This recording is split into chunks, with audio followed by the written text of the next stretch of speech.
Si Bato, halatang kinakabahan dito sa ICC. Sa totoo lang, kinakabahan yan ka-coffee. Alam mo kung ano yung mga indikasyon? Una, nagagalit siya doon sa upperclassman niya kasi hinihikayat daw yung mga pulisya na tumistigo against Bato. Number one yan. Ito, meron ako nabasang article. Ano siya, parang kumakapit na lang siya kay PBBM. Parang panindigan mo, Mr. President, yung sinasabi mo na hindi mo papapasukin ng ICC. Oh, ano yun? Ibig sabihin, kung hindi ka talaga takot, kahit ano pang stance ng presidente dyan, pumabor man ng presidente o hindi, wala kang dapat ikatakot dyan. Kung sa tingin mo, wala kang violate na batas, etc., wala kang dapat ikatakot dyan. Pero parang lumalabas ngayon Mr. President, panindigan mo yung sinabi mo ha, hindi mo papapasukin ng ICC, etc., etc. Ito, teka ha, dito tayo sa baba, sa article na ito ng ABS-CBN. Parang ano nangyari kay Bato? Bigla ko matras. Kasi chinichismis siya ni ini-issue siya ni Trillanes na itong investigasyon niya may kaugnayan daw doon sa pag-aresto sa kanya ng ICC. Teka.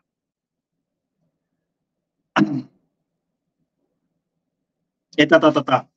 Sabi ni Bato, kasi daw, ang sabi ni Trillanes, itong ginagawa ni Bato na investigasyon dito sa PIDEA leak kunyari, pero pulburon issue ni Marcel Soriano at ni PBBM, ano daw, nakalink yan doon sa ICC. Di ko rin mag-gets kung anong punto ni Trillanes doon, paano nagkaroon ng link, ano yung kaugnayan niya. Pero anyway, sabi ni Bato, questionable din si Bato dito Si Bato mabilis mahuli Pag nagalit siya sa akin, baka pwede niyang papasukin ang ICC dahil nga nagalit siya sa akin. Bakit ako magkakandak ng investigation? Napansin niyo yung statement na yan? Bakit naging problematic yan? One, ibig sabihin, hindi ka magsasagawa ng investigasyon na magagalit ang presidente. Kahit na mali yung ginagawa ng presidente, not necessarily PBBM we are talking about the principle of a congressman or a senator, kung sino bang policy makers, no? Sabi niya, ng verbatim ito hindi siya magsasagawa ng investigasyon na magiging dahilan para magalit ang presidente. Ano yun? Paano kung masama talaga yung presidente, senador ka, di ba, may pananagutan ka sa taong bayan, gawin mo kung ano yung tama. Diyan siya nakik-question Nung match na tuloy siya dito kay Risa Ontiveros. Kasi Risa Ontiveros gagawin lahat kahit kaaway niya na lahat Yun yung may paninindigan. Ang problema dito kasi, di ba, nililingka siya na ayaw niyang magalit ang presidente. Kasi daw, baka papasukin daw yung ICC. Yun ang problema. Kahit ano ang gawin, kung sa tingin mo nasa tama ka, wala kang dapat ikatakot dyan. Pag nagalit siya sa akin, baka pwede niya pang papasukin ang ICC. So dahil takot ka na magalit ang presidente sa iyo, hindi ka magsasagawa ng investigasyon. Questionable yan. Ba't ganun? Diba? Sa bagay, nahuli din siya sa sinasabi niya, nagalit siya sa upperclassman niya, na brinaso niya yung kay Digong, no? Yung kung sino man tinutukoy niyang upperclassman na supposedly tatanggalin na sana sa pwesto dahil Pinoy appointee, pero brinaso niya para manatili sa pwesto. Yan si Bato. Aba, iba. Ano yung palakasan? Yun ang problema. Sabi niya, bakit ako magkakandak ng investigation para doon? In fact, it would be detrimental on my part. Kung nagkandak ako ng investigation, I got the ire of the President, said De La Rosa, who chairs the Senate Committee on Public Order and Dangerous Drugs. Yun ang mali doon Regardless, kung sa tingin mo nasa tama ka, gawin mo. Hindi dahil magagalit sa iyo yung isang tao. Ano yan, palakasan na yan. Questionable na yan. De La Rosa and former President Rodrigo Duterte are among the subjects of the ICC investigation into the supposed crimes against humanity allegedly committed during the Duterte administration's bloody drug war. Yung isa pang PNP chief, si Albayalde, nagsalita na rin daw. Wala daw pong ganyan. Wala daw utot ang estado na kitilin lahat ng nahuhuli. Ito pa. De La Rosa said he trusted Marcos's promise that he would not let the Philippine government cooperate with the ICC. Yan na lang ang pinaghahawakan ni Bato. Nagtitiwala na lang siya kay Presidente na hindi papapasukin ng gobyerno ng Pilipinas itong ICC. Paano kung mag-iba yung stance ng presidente? Di ba? Depende sa circumstances yan Si PBBM nakabatay lagi sa legal basis yan paano kung makitaan ng legal basis na i-allow itong ICC? Edi-endo ka ngayon. Tapos ka ngayon. Kung hindi siya takot sa ICC, huwag siyang matakot na mag-iba yung stance ng presidente. Again, circumstantial lahat yan. Pag nag-iba ng circumstances, pwede mag-iba ng desisyon ng isang tao. Paano ikaw? Ako, parehas tayo, di ba? Di ba, close kayo na kaibigan mo. Pag may ginawang masama ang kaibigan mo, ninakaw yung pera mo, o inagaw yung boyfriend mo o girlfriend mo, mag-iiba ng circumstances. Posibleng magalit ka sa kanya. Sasabihin ni Harry Roque, balentong ka. Hindi balentong yan. Common yan. Common trait ng tao yan. Pag nag-iba ng circumstances, mag-iiba ka ng isip, mag-iiba ka ng desisyon. Walang taong hindi nag-iiba ng desisyon sa isang bagay. Paano kung mangyari dito sa ICC? Makahanap ng legal basis. Kasi ang legal basis ni PBBM ngayon, huwag tayong malilito ang legal basis ni PBBM dyan, walang jurisdiction ng ICC, gumagana yung justice system natin, it is against our constitution. Yan ang legal basis ni Presidente dyan. Kasi gumagana ang hukom, gumagana ang may justisya sa Pilipinas, no? Paano kung makahanap ng ibang provision mula sa Supreme Court na may pananagutan ng Pilipinas na tumulong sa ICC, tulad ng sinasabi ni Trillanes. Kasi Interpol magsiserve dito. Tinulungan tayo ng Interpol para mahuli ang si Teves. Ano sasagot natin yan? Sasabihin ng Interpol, kayo Pilipinas magaling lang kayo pag kayo nangangailangan user kayo Tinulungan namin kayo kay Teves, pero ngayon, para arrestin itong si Digong ng International Criminal Court, hindi na kami tutulungan. Nako. Ibang usapan na yan. Yari na kayo dyan. May kakabahan na naman dyan. Iyan na lang ang pinangahawakan ni Bato de la Rosa. De la Rosa said he trusted Marcos's promise that he would not let the Philippine government cooperate with the ICC. Marcos had earlier said that he would not hand Duterte to the ICC. The ICC has no police powers and it relies on nations' law enforcement agencies to serve its warrants. The President is very clear in his declaration. Naniniwala ako kay Pangulong Marcos. Sabi ni Bato, naniniwala ako kay Pangulong Marcos. Hindi niya gagawin yan. Parang nagmamakaawa si Bato dito. Sabi ni De la Rosa on his potential arrest. Hindi na gagawin yan. Huwag kang umasa. Paano kung gawin ng presidente yan? Mabibigo ka na naman dyan. Yun ang mahirap dyan. Nahuhuli kayo dyan sa ginagawa ninyo. Pinapahawak nyo yung mga sarili ninyo dyan. Sige, rally pa more. Maisog rally pa kung ano na naman ginagawa nyo dyan.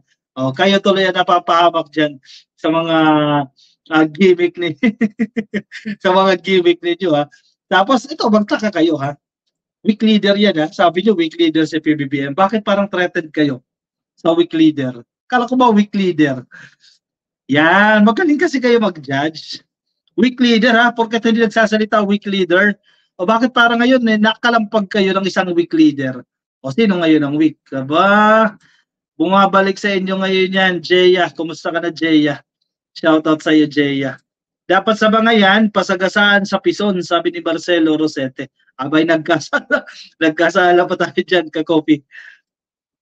Ayan ka-coffee, for you, may flowers. Muna kay Jeya. Nakasama, Jeya. Thank you sa flowers. Ka-coffee, malamang may producer din diyan, sabi ni Isidro Madrid. Meron yan, syempre, may financier yan. Kapag may drama, may acting, may financier yan. Hindi pwedeng kumilo siya nang wala nag-finance. May nagpupondo dyan. Itong maisog rally lang Napakaraming gastos dyan Milyon-milyon yung gastos dyan sa mautog rally na yan sa Burahan rally na yan. Siyempre may gagastos dyan. Tatakbo lang sinulor yung mga nagsasalita dyan Johnny Hagnol watching from KSA, kay Chubibo. Baka authenticate na naman yan kay Bato. Siyempre, lagyan ng butasan lang ng puncher yung ka-coffee ang video na yan. Authentic na yan. O kaya authenticated na yan. Kailangan lang ng butas ng puncher dyan sa video na yan. Yan lang ang kailangan niya dyan ni Senator Bato de la Rosa para maging authentic na agad yung dokumento na yan. Baka ang legit na naman kay Butas, Batuta, may subtitles, sabi ni Bench. O, sasabihin niya, no? Nakakatawa lang talaga siya dyan. Pag sabihin niya, oh, may subtitle, authentic yan. O, may oras sa taas, authentic yan. Naku. Sa korte, ka-coffee, ang dokumento, halimbawa, itong ebidensya mo, kailangan mo patunayan, ikaw kumuha ng video na yan, patunayan mo na authentic yan. CCTV footage ito. Ang problema, ginalaw nyo na eh. Dinagyan nyo na ng subtitle, oh. Blur nyo na yan. O, paano kung nilapatan nyo ng audio yan? Pinalitan nyo na ng audio yan. Authentic pa rin na naman. Marami pa naman naanganga ng mga DDS. Kung ano makita, maniniwala agad. Nako, madali lang gawin yan. Palitan mo ng audio yan. Let's assume, totoo yung sinasabi ng nag-uusap dyan. Mabilis lang gawin yan. Lapatan mo lang yan ka-coffee ng audio na kunyari nag-uusap, no? Wala na, iba na agad yung laman. Ay, dapat mag-focus na lang sa magagandang plano para sa mga Pilipino. Sabi ni Daniel Patinga. Ang administrasyon, in fairness, ang administrasyon, focus pa rin yan. Alam mo, kung sino lang nagtatanggol sa mga issue na ito, mga vloggers. Bibihira pumato lang administrasyon dyan, si PBBM, even yung cabinet niya. Pansinin mo ako, everyday ako nakamonitor, ka-coffee. Yung mga cabinet members si PBBM, sumagot man yan, bahagya-bahagya lang spokesperson, pero hindi ito yung big deal sa kanila. Ang nagtatanggol, yung mga vloggers, mga content creators, supporters ni PBBM, yun yung nagtatanggol, which I think is tama. Kasi walang gamit ang resources ng gobyerno dyan. Kasi kung gobyerno pa, di ba, PCO ang magtatanggol, o si PBBM ang magtatanggol, cabinet members na magtatanggol, sayang yung oras sa mga opisyalis na yun. That sana, ginugugol yan doon sa kanilang mga programa. Doon dapat nakafocus yan, eh. Di ba? Sayang, di ba? Government resources yan eh, sayang. Kasi pinapatulan itong mga tao na to. Okay lang paminsan-minsan patulan. Pero hayaan nyo na sa amin. Trabaho na namin yun, ka-coffee. At least hindi government resources yung ginagamit. Sasabihin, bayad kayo, hindi kami pinabayaran. Kilala ba kami niyan para bayaran kami ni First Lady? At least hindi government resources. O kami nagtatanggol kami kasi na hindi pwedeng mangibabaw itong kasinungalingan nila. Itong pinapakalat nila na kung ano-ano. Huwag gagawin CCTV. Wala na pa natapos ang palabas. Wala pa natapos ang palabas, sabi ni Christian Motovlog. Mabilis nga lang eh. Doon nga lang sasabi nilang, ilalapit natin, huli na agad sila dyan eh. Hindi nila naisip yun. Ewan ko ha. Pati yung mga document na nilabas nila, yung letter ni Morales kay PIDEA Chief, problematic din yun eh. Nagawa natin ng content yun eh. Ina-analyze natin yung letter na yun. Napaka-problematic ng letter na yan. Bato, nasaan si Kibuloy? Sabi ni Daniel Patinga. Ay, hindi natin alam ka-coffee kung nasaan eh. Huwag ko baka sa ibang bansa na siguro yan. Malan Network, nag-backfire daw sa kanila kay Ida Segundo. Good evening, ka-coffee. Hello po sa inyo, nakatutok po sa atin. Renato Villases, hindi nakakampihan ni PBBM yung mga Duterte na yan sa pinaggagawa nila. At dapat talaga, tama na kasi nagpakabait ang presidente sa inyo eh, di ba? Anong ginawa na ng presidente sa inyo eh? Tapos tatalikuran yung pag nakatalikod kung ano sasabihin ninyo. Di ba? Ngayon, mabait, bukas masama. Mabait, bukas masama. Mabait, bukas masama. Yan nagiging pattern sa mga taong ito eh. Pag naggantihan kayo dyan, yari kayo dyan. Evelyn Fernandez Garcia, nakikinig sa atin sa Facebook. Kay Romsky Dax, yan o, itok-itok daw si VP Duterte. Itok-itok. Georgie M. watching kay Maynia Aquino, happy viewing po sa inyo. Kay Van Atis, kay JKS at Sharon, kay Eduardo Balalio, at kay Polly Penny, nakikinig po sa atin siya sa Facebook. Happy viewing po sa inyo. Make sure na kayo naka-follow sa ating Facebook page, ang ka-coffee. Yan, click lang po yung follow. At kung nasa YouTube naman po kayo, ay click lang po ang subscribe. Sige, kuha na ng kape. Move on tayo sa ating next topic.